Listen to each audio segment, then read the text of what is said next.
What's going on, Imperials? It's Emperor Cubone here. You know what they say, you can't always get what you want. And that's probably a good thing most of the time, since often people don't know what it is they actually want. And the same can be true for Pokémon. Take me, for instance. I thought I wanted Sword version, but it turns out Shield would have been a better fit for me. And in that vein, I thought that Scorbunny would by far be the worst starter, but one quick evolution showed me that was not true.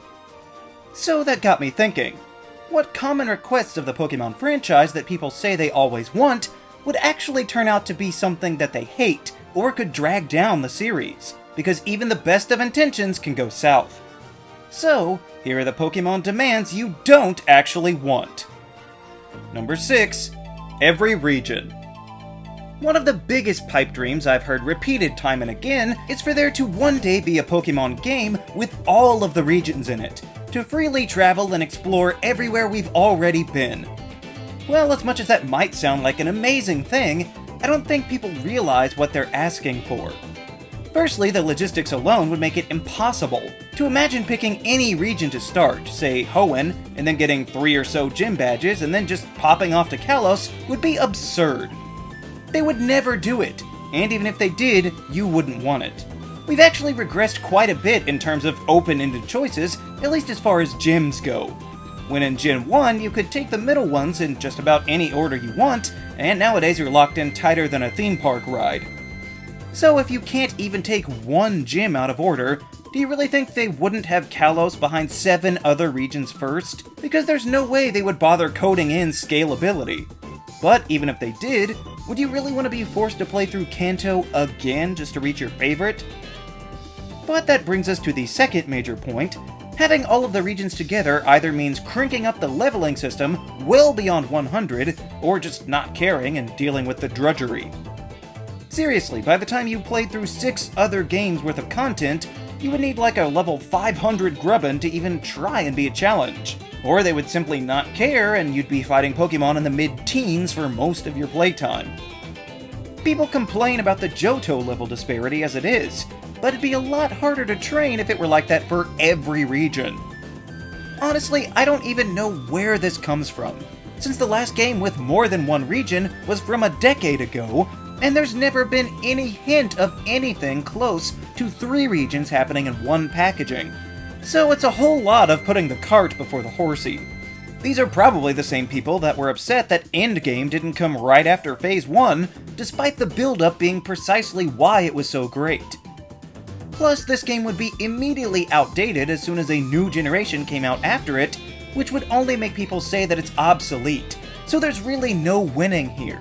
If you want to play all of the regions, you can boot them up one at a time like they were meant to be. Number 5. Voice acting.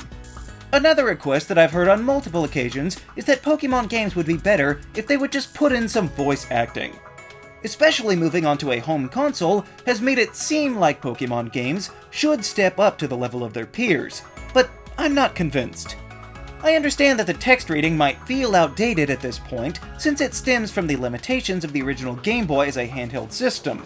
But even if it seems like a good idea to update it, hiring voice actors means only one thing I'm not sure those people have even thought about: cutscenes. If you're going to have lines of dialogue, that means that you have to have a bunch of pre-rendered cutscenes to hear them all, which flies in the face of some of the largest complaints that we've seen levied against the more recent generations. Constant panning of Kalos and Alola, and even Galar to an extent, comes from the fact that they are littered with hand-holding and overly detailed explanations for things with which we are all already familiar that cannot be skipped. For everyone that wanted to punch Hau in the face, how much more would the urge hit them if you could hear his voice? And you know that people would complain because certain characters didn't sound like they had always imagined, and claimed that they had been miscast to some degree. And I would be fine with this part, but I know some people who are borderline obsessed with Pokemon cries. So if all of the humans were getting new voices, why wouldn't they also make the Pokemon say their own names like in the anime?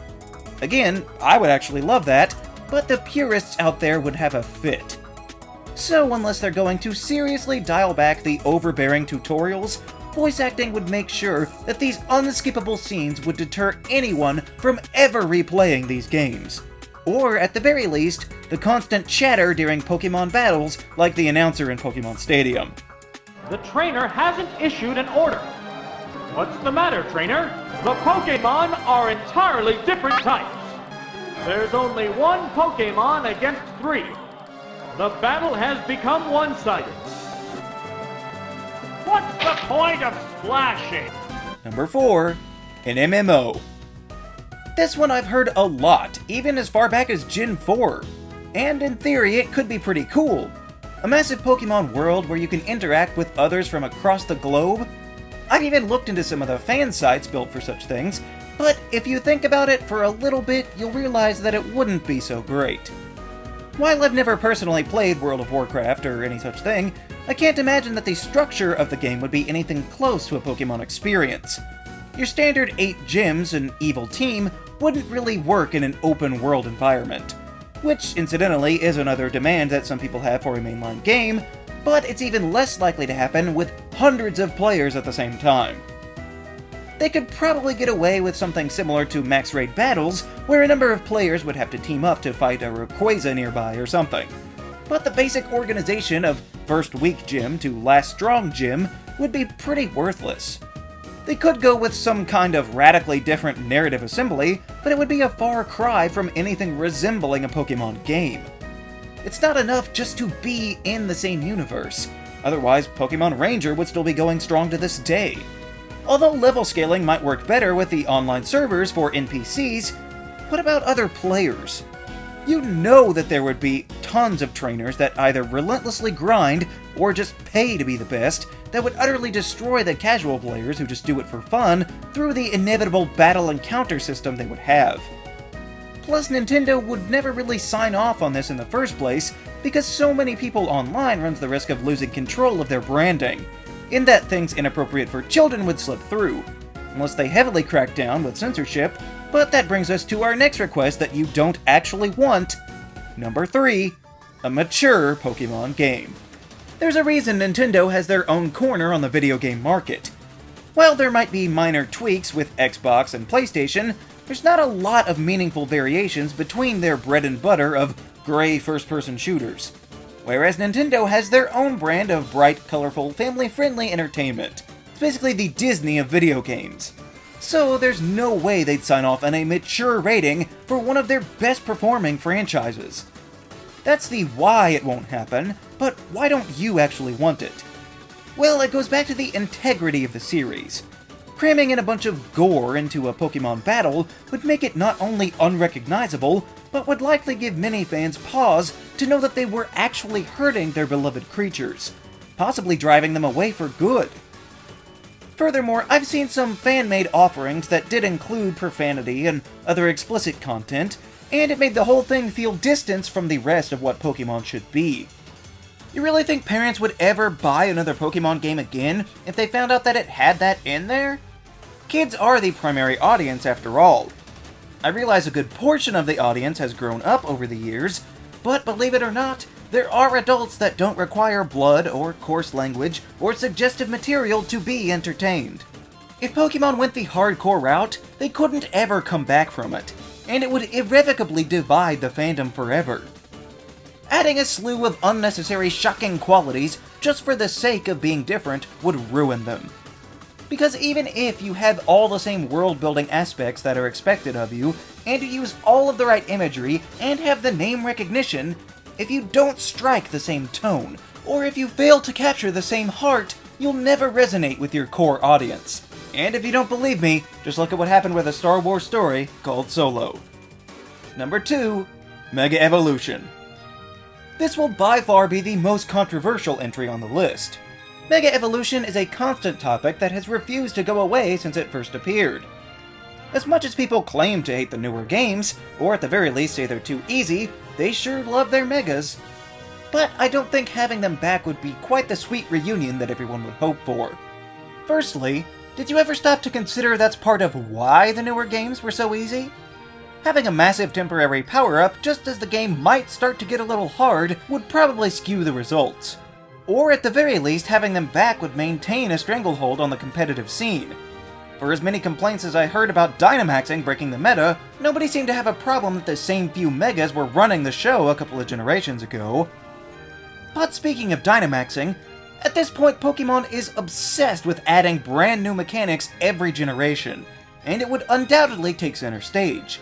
So even if Megas did come back, the best you could hope for is that they wouldn't show up until the post-game like in Alola. Do you really want to be tapping your foot the whole game, just waiting for something that you liked half a dozen years ago to show up, instead of knowing from the start that this would be a fresh journey that you could take on its own merits? Otherwise, if they brought back Megas, they would have to bring back Z-moves and Dynamaxing, and it would be the same problem that we ran into with every region, except with gimmicks, and it would make battling utterly insane. Furthermore, if they did bring Mega Evolutions back, it would only lead to greater disappointment, because you know that people would expect there to be new ones coming in as well. People still expect that when they weren't even confirmed for Generation 8, but that doesn't stop them from petitioning for it with every newly announced project. Maybe in the DLC, maybe in the Let's Go Johto, or maybe in Sinnoh remakes.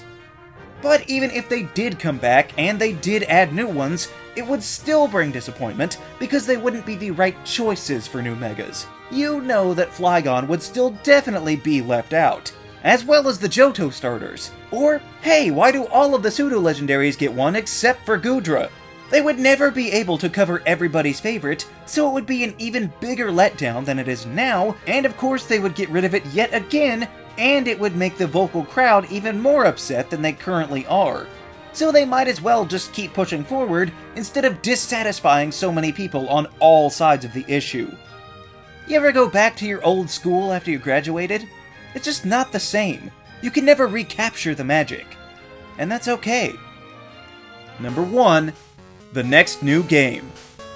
It's just a fact, whatever the next new Pokemon game is supposed to be, you don't want it.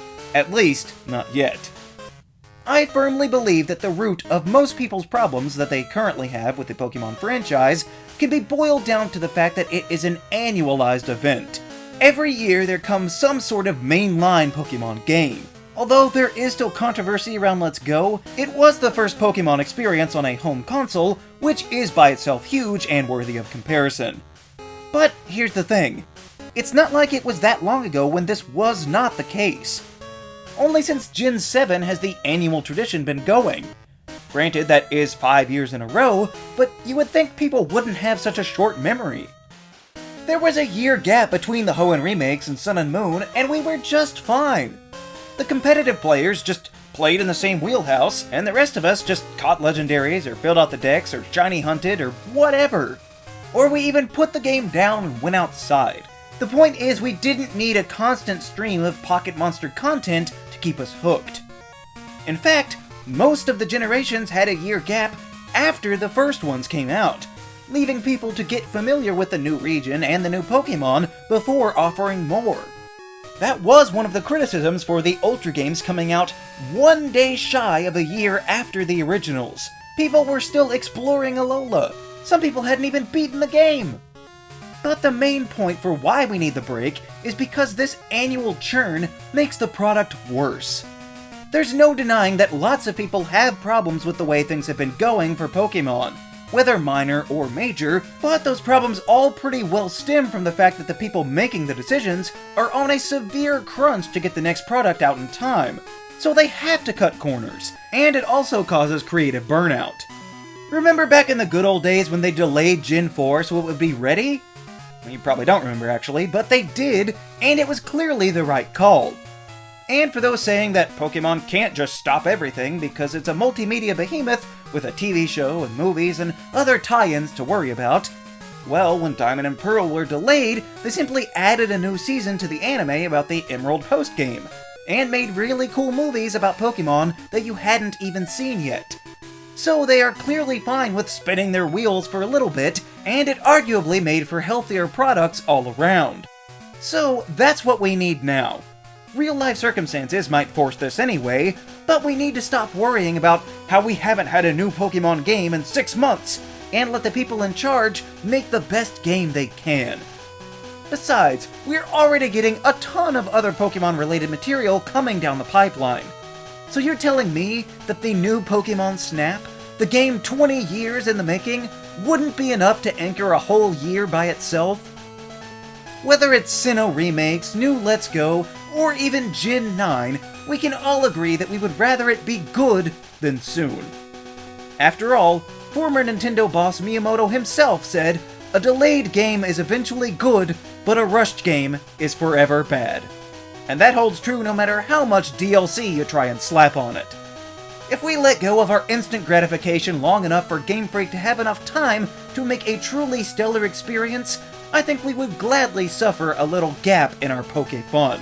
But if the game is still terrible after that, then we can get it to a new studio that actually cares pronto. So, those are the things you don't actually want from Pokémon. What desires are you now second-guessing? Let me know down in the comments. Also be sure to leave a like, share this video, and subscribe so that you too can become an Imperial today. And we'll see you around next time!